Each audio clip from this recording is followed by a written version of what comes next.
दरियावद चुनाव पर चर्चा करेंगे क्योंकि राजस्थान में 2 उपचुनाव थे।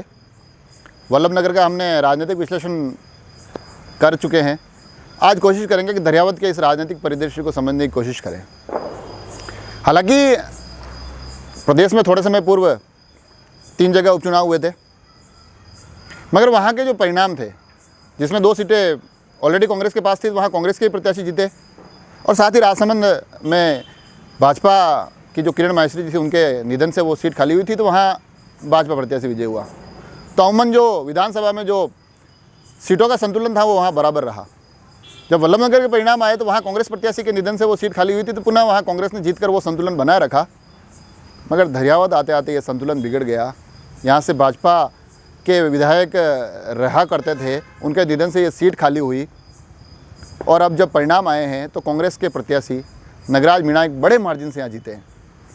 तो एक यह कहा जा सकता है कि गहलोत साहब के लिए राहत भरी खबर है कि जो ये प्रदेश में सत्ता को लेकर खींचतान चल रही है, वहाँ अपना 1 नंबर और इन्होंने बढ़ा दिया है। तो थोड़ी सी चर्चा इस पर करना विशेष हो जाता है, और विशेष इसलिए भी हो जाता है क्योंकि वल्लभनगर के जो हमने परिणाम देखे, वहाँ 4 प्रमुख दावेदार थे। आश्चर्य का विषय यह था कि वहाँ भाजपा चौथे नंबर पर रही।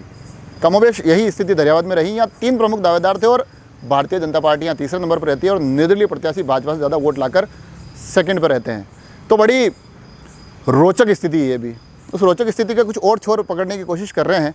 कांग्रेस के लिए यकीनन एक चीज़ तो ये अच्छी हो गई थी कि बड़ी रैलियाँ हुई, सत्ता है राज्य में, और साथ ही जो एक सहानुभूति की लहर हमने तमाम उपचुनावों में देखी ना, भारतीय जनता पार्टी कहीं ना कहीं उस सहानुभूति का फ़ायदा उठाने में असफल रही। उन्होंने दिवंगत के परिवार से जो उनके पुत्र थे, जो कि सक्रिय राजनीति में बड़े ही लंबे समय से डटे हुए हैं, उनको परिवार में विधायकी से लेकर प्रधानी तक तमाम अनुभव थे, मगर उनको दरकिनार करते हुए खेत सिंह मीणा पर दाव खेला गया।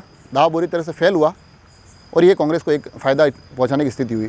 जो सहानुभूति जिसकी बात कर रहा हूँ ना, उसका भी थोड़ा थोड़ा फ़ायदा जो अशोक गहलोत की एक रैली हुई, जिसमें उन्होंने कहा कि ना केवल वो दिवंगत एमएलए के घर पे गए, बल्कि उन्होंने मंच से कहा कि अगर उनका इतना सम्मान होता तो उनके परिवार से टिकट दिया जाता।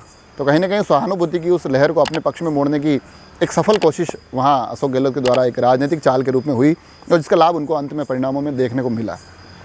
थोड़ी सी चर्चा भाजपा की करनी इसलिए ज़रूरी होती थी कि भाजपा का एक अच्छा खासा जमला वहाँ लगा हुआ था, काफ़ी लोग वहाँ सक्रिय थे, बड़ा जमघट था, मगर और खुद की सीट थी, गत कुछ समय से तो परंपरागत सीट की तरह थी। तो वहाँ उस वोट बैंक को डाइवर्ट करने की बजाय वो तीसरे स्थान पर रहना एक प्रश्न चिन्ह खड़ा करता है, जो कारण कमोबेश हमको वहाँ देखने को मिले।